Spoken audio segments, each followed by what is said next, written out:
everyone, and welcome to another episode of The Edge of Healthcare, Lessons from Leaders to Use Today.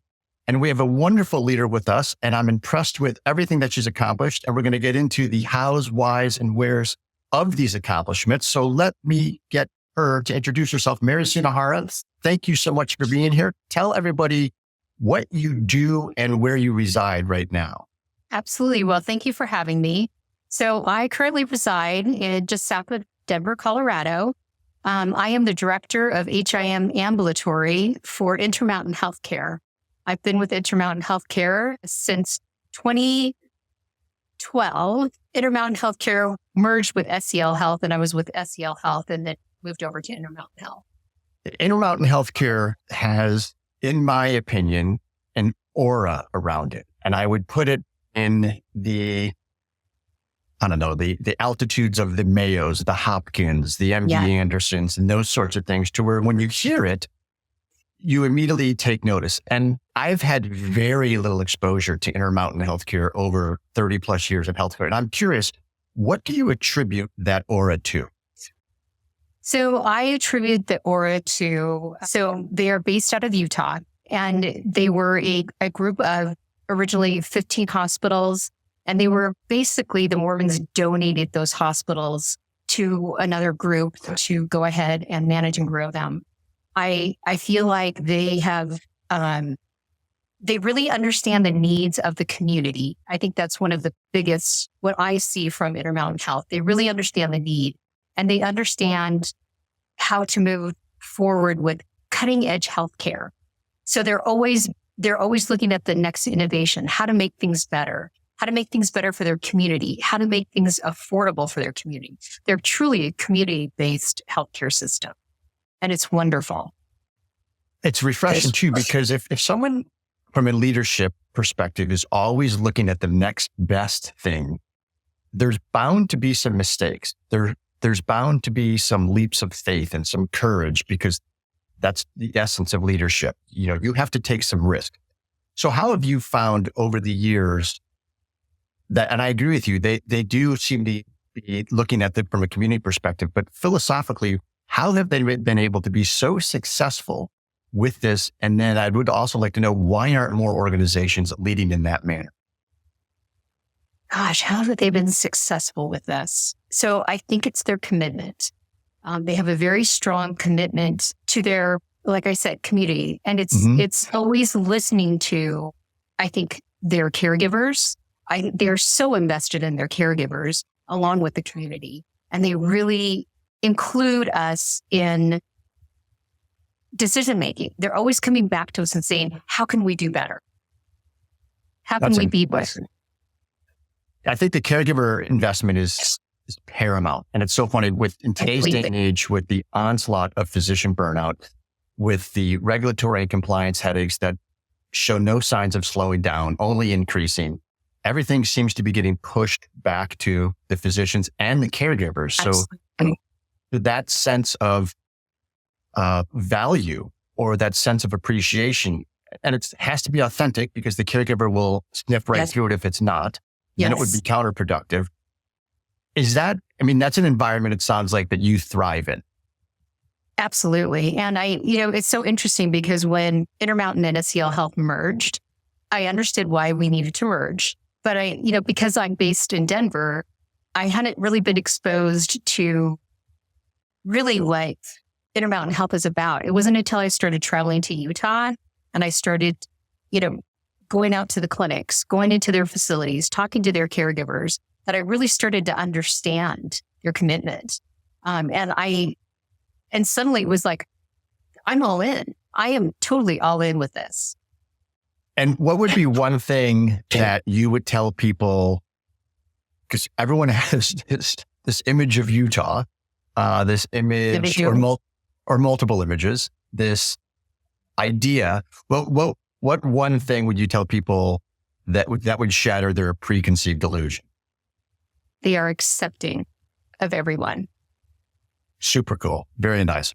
And now break down for me kind of your day-to-day responsibilities. Sure. So I have 3 teams that report up to me. I have a team of systems analysts, HIM systems analysts. I have a team of HIM, what we call document technicians. And then I also have the one of the regional HIM forms teams that reports up to me. So my HIM systems analyst, really their job is translating business needs into system and workflow. So we're working with operations, compliance, quality, clinic leadership, and translating their needs to a system solution. So working both between operations and information technology. So we also have responsibility for all of the incoming documentation for all of Intermountain Health clinics. So the ambulatory setting. So we are in the middle of moving Utah and Nevada onto all of the systems that previous legacy SCL Health was on. So the Colorado, Montana region. It's a big undertaking. So we will be managing close to 17 million pieces of paper that come into the system. On an annual basis or? Annual basis. And then you mentioned a couple states. How big is Intermountain today? So Intermount today is approximately, I do believe, 33 hospitals. And if I counted correctly, we have close to 1,000 clinic departments. Yeah, that's a lot of documentation to manage. It's a lot of documentation.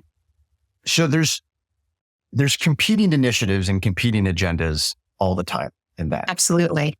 Clinicians want what they deem to be the best and latest and greatest to make their lives easier. That has to come up against financial capabilities to be able to afford certain things, technical integrations and that sort of stuff. What do you find in getting them to acquiesce on some of those needs or to buy into a bigger picture? What do you draw upon to kind of balance all of those priorities? So the things that we draw upon, number one, we want to make documentation easy for them to find.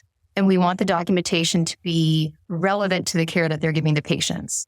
And providers really buy into that. You know, if they can't find what they need for a patient within just, maybe under 30 seconds in the electronic health record, they're asking their MA or nurse, call in and have them fax over that documentation to me.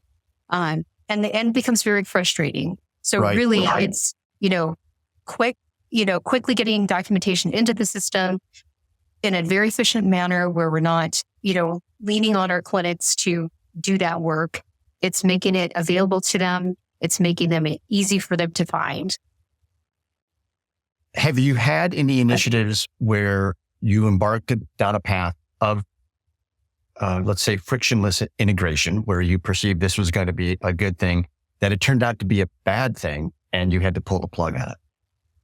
So I can give you an example where there was a lot of friction. We did not have to pull the plug on it because we had a lot of support from clinic leadership. It was just it was a major change. It was just an enormous change for our clinics. So we had all of our documentation coming directly into the clinics. So they were receiving all their fax documentation, and the clinics were responsible for making sure that documentation was put into the record under 24 hours. Well, we had a lot of issues with it. I'd walk into clinics and there would be 8 feet of paper sitting in the corner in the clinic or shoved into file drawers. So we moved to a process where we brought all the documentation into a central location. And then we had, which is our HIM document technicians, then worked that documentation to then get it into the record. Huge change because it included taking FTEs out of our clinics and either, to be honest with you, we had a riff or we brought them into our central team. So we went from about, anywhere from a 24-hour to maybe months turnaround time getting that documentation in the system to 6.5 hours. Over what period of time was that transition? So the initial implementation happened in 2019. I would say it took a good 9 months to stabilize. So final transition to get to that 6.5 hours, I would say probably 18 months.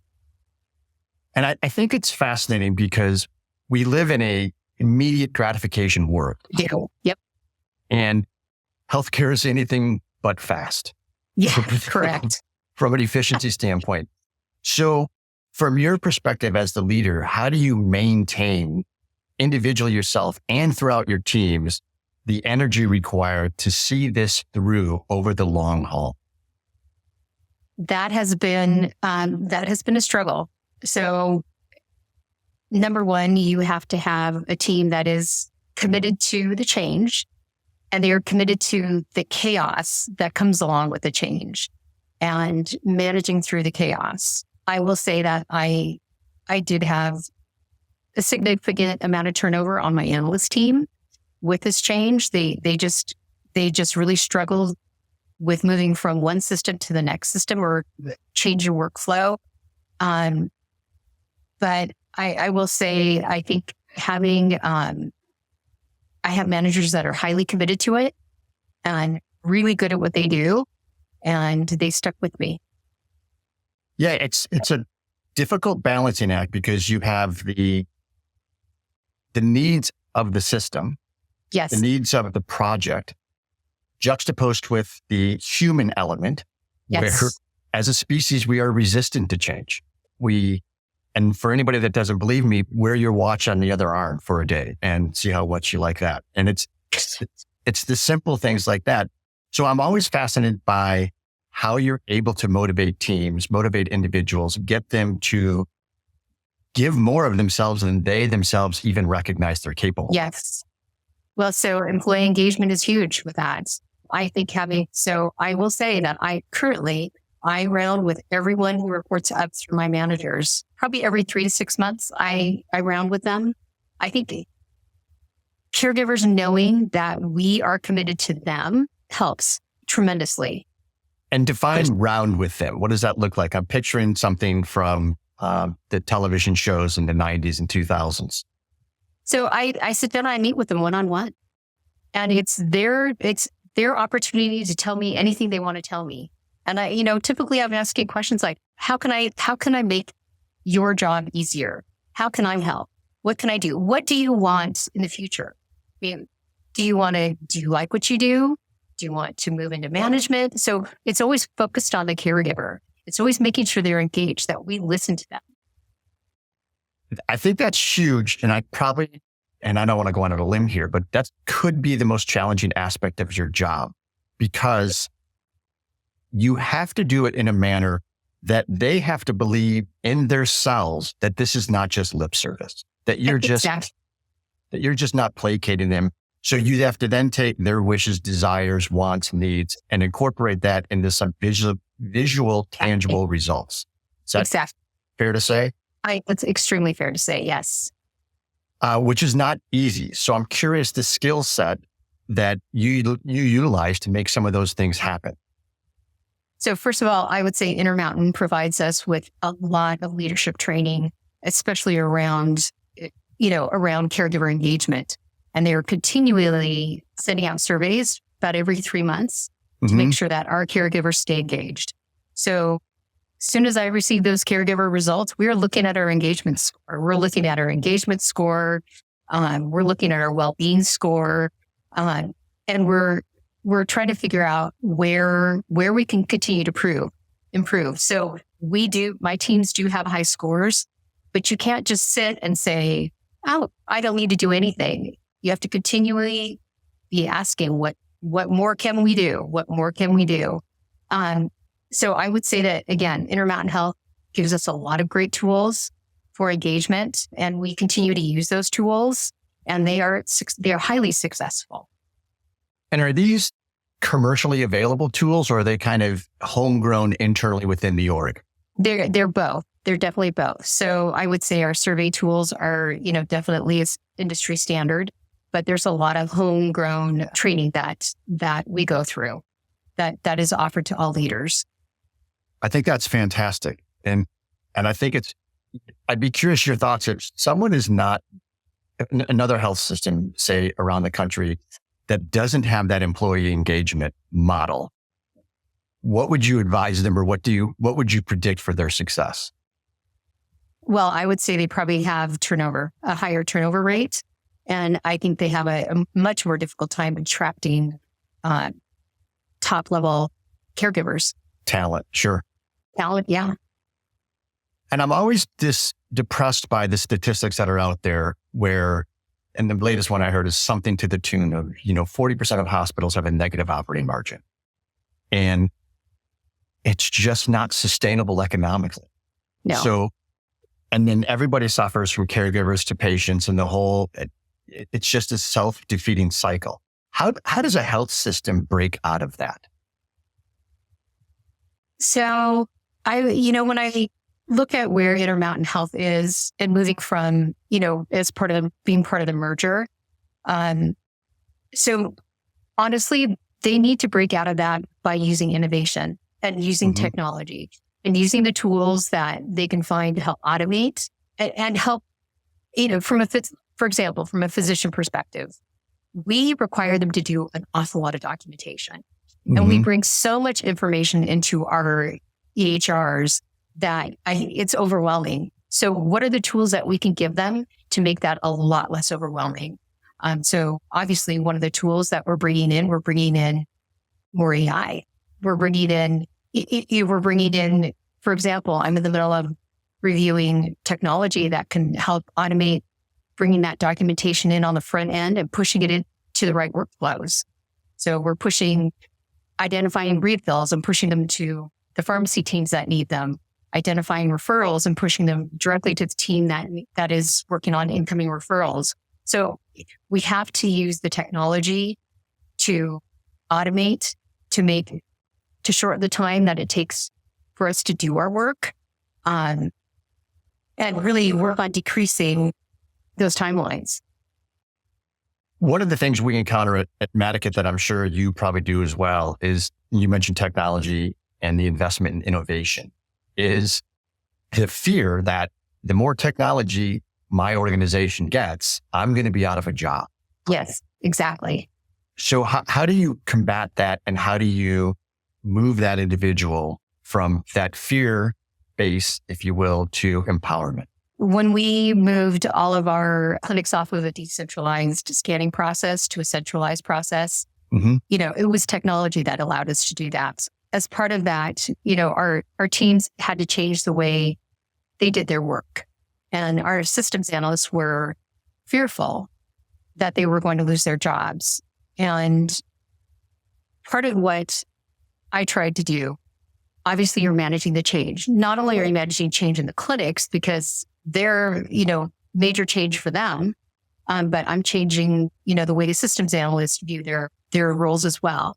So including them in decision-making, including them in the process, including them in how we design their jobs in the future, their role in the future. So we have had a huge transition.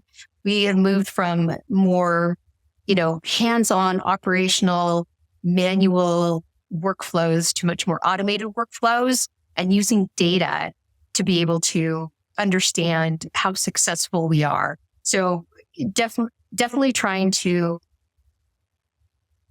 move them into this more innovative way of thinking and system solution oriented.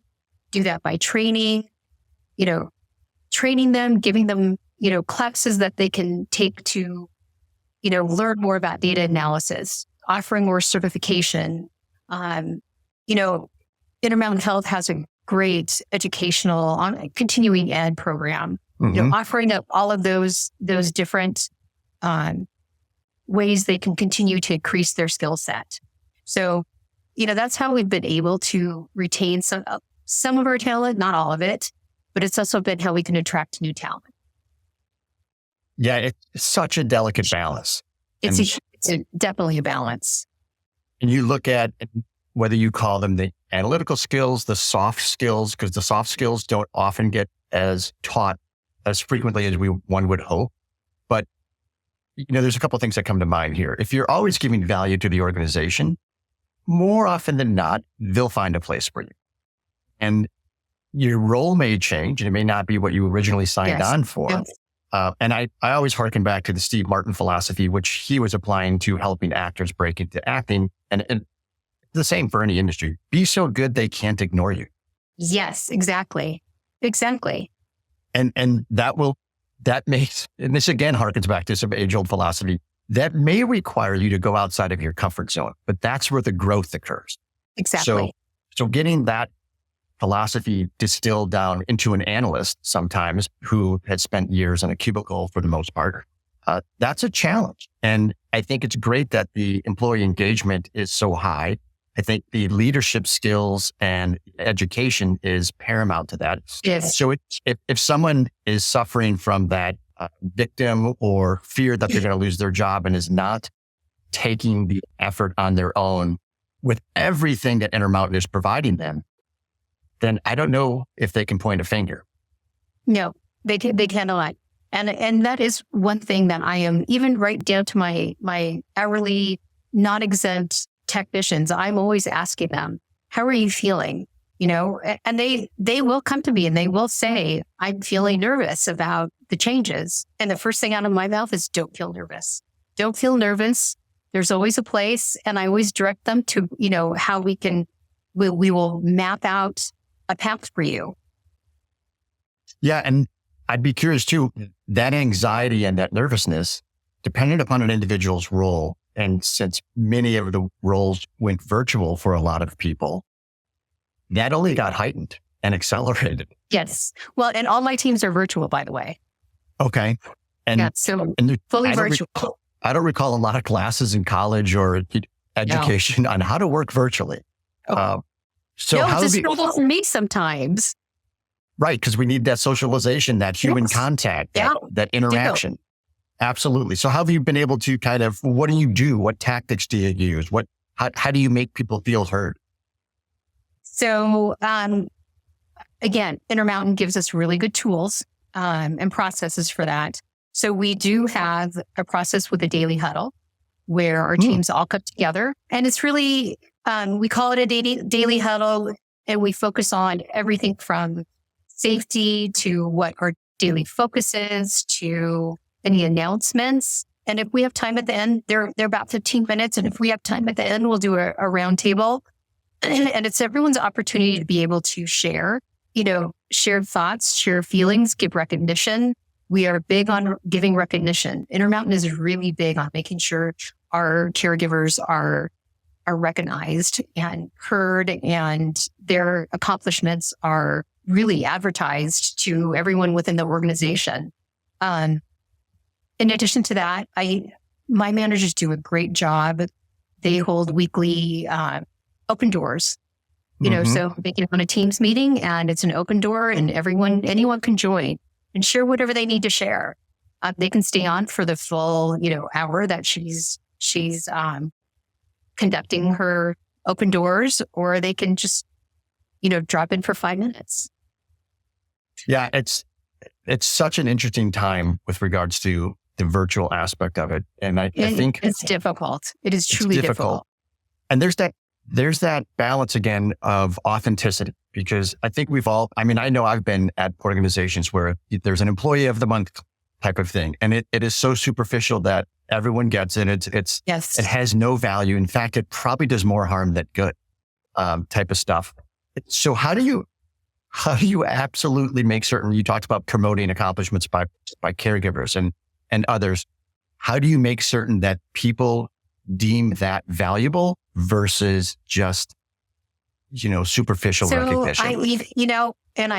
I fully agree with your point about the employee of the month. So I am always asking my team, how can we, Intermountain obviously offers tools, but I'm always asking, how can I as a leader, recognize you? Is there something I can do better? So I'm always going back to them and asking.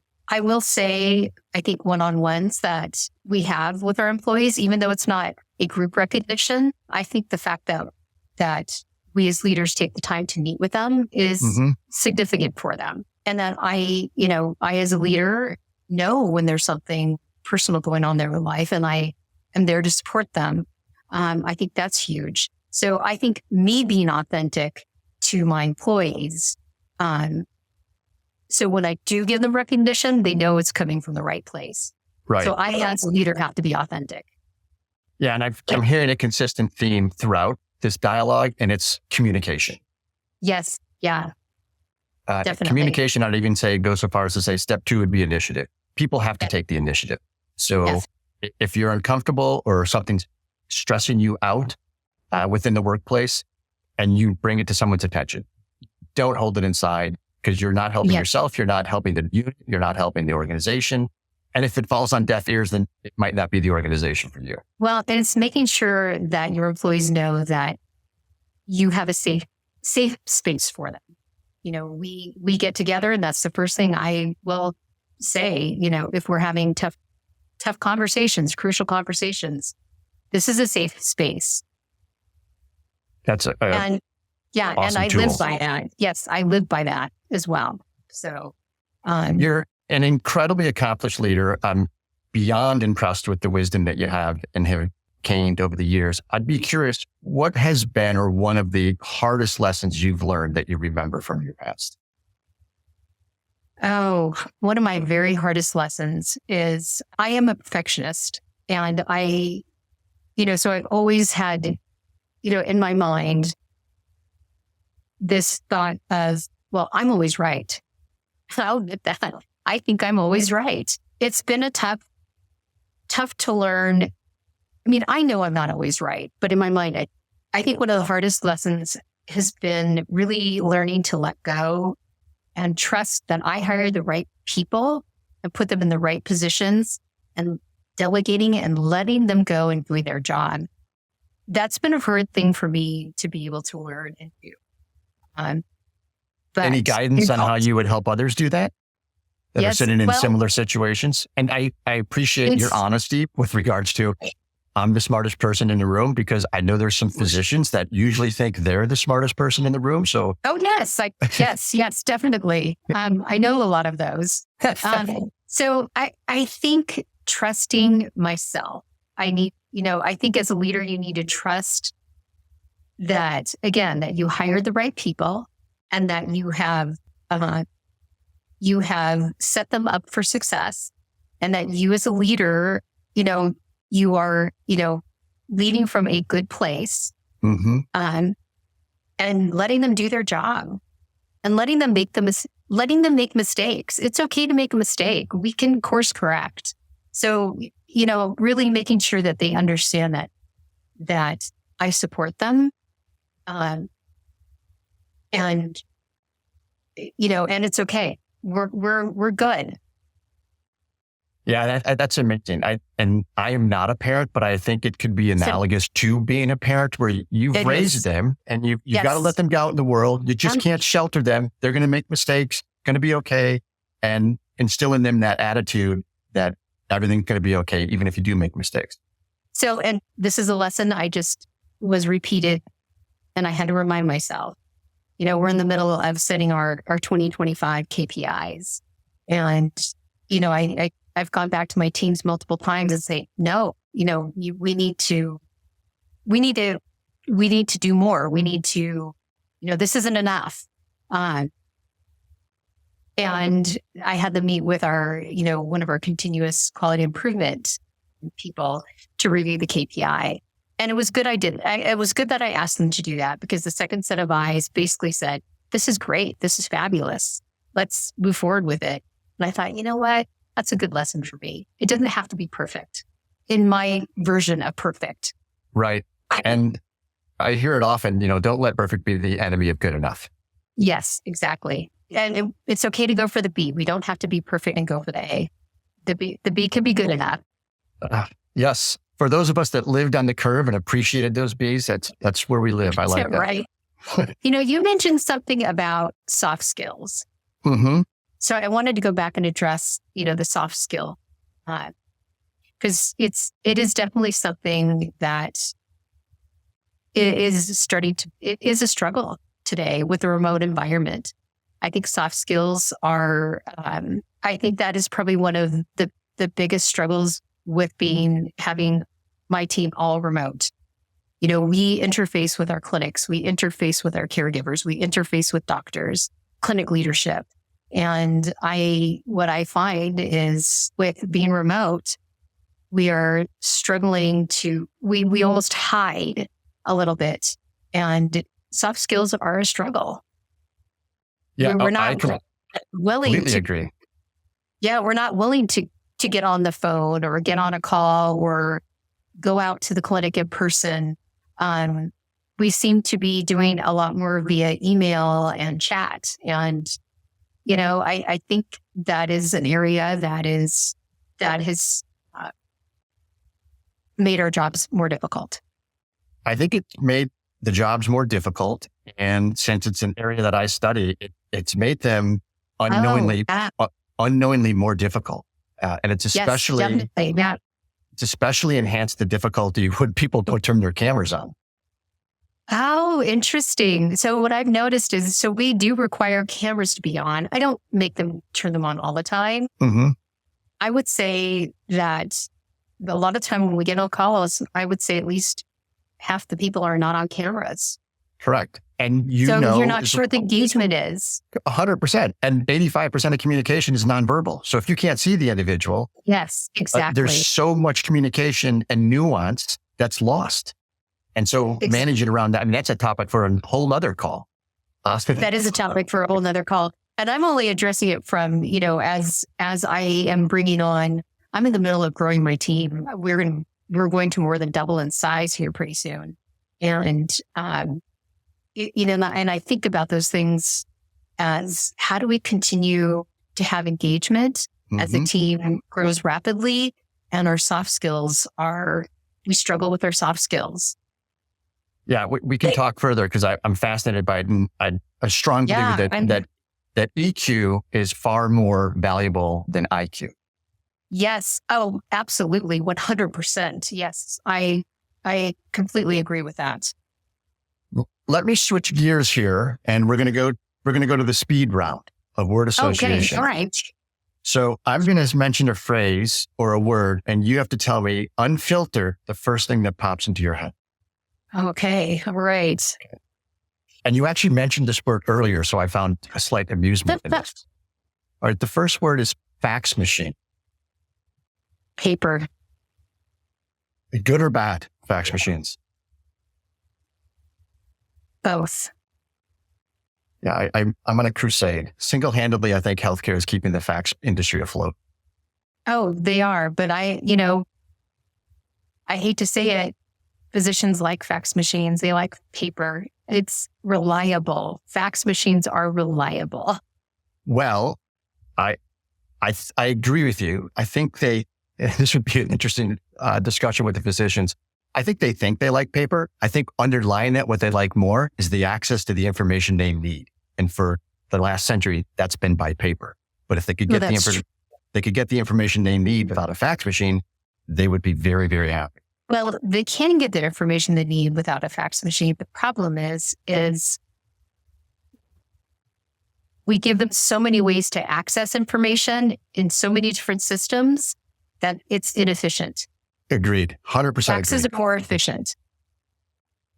You are running CMS for a day. What is the first thing you do?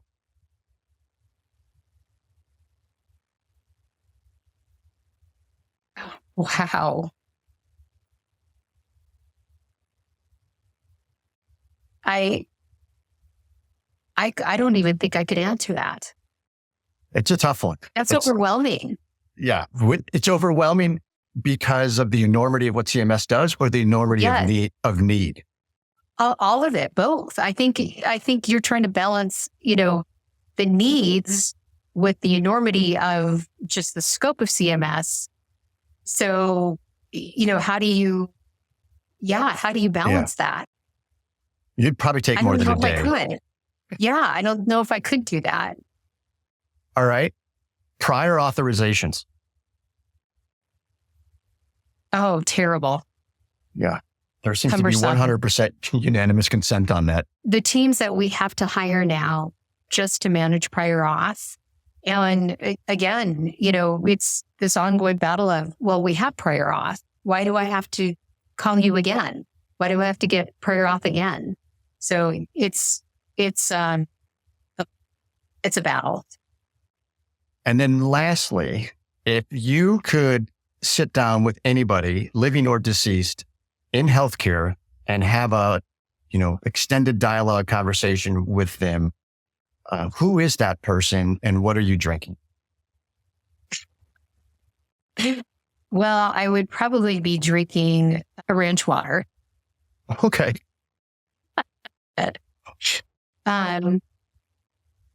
Honestly, I'm going to say I would sit down with my dad.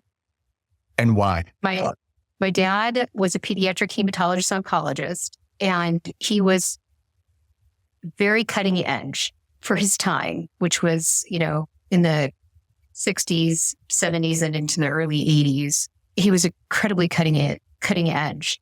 He was submitting claims to the state back in, the 80s, when they first went electronic. And he was one of the very first people that I know that started using more technology in healthcare in doctors' offices. I would want to talk to him because as being someone who was always cutting edge, I would want to know what his thoughts are about healthcare today. I mean, he went through, the first, stages of managed care, right, when they first tried to roll it out, and he was on board with it. He was, like I said, he was always on board with whatever new was coming out. So I wanted to hear from him what he thinks about healthcare today. Oh, that'd be a fascinating conversation. It would be a completely fascinating conversation. I like it. He was so he was so about making all the decisions for the patient, and it was a lot of it was his way or no way. And with all the bureaucracy now, what does he think? What would he think? Yeah, I think he would be amazed on a couple levels. One, just how far healthcare is advanced from a technology standpoint, but I also think he'd be really amazed at your role in healthcare and everything you've accomplished. Oh, thank you. Yeah, thank you. I appreciate that. Yeah. And I want to thank you for being on the edge of healthcare. This has been incredibly insightful and fun. Well, I hope so. Yeah, I really hope so. Very much appreciated. I appreciate you continually shattering the glass ceiling and bringing others with you. So thank you for that. Thank you. Thank you, everyone, for watching. And we invite you to sign up for the podcast and just click a link and you can get these delivered directly to your inbox. And we'll be back again soon with more leadership from the edge of healthcare. Take care, everyone.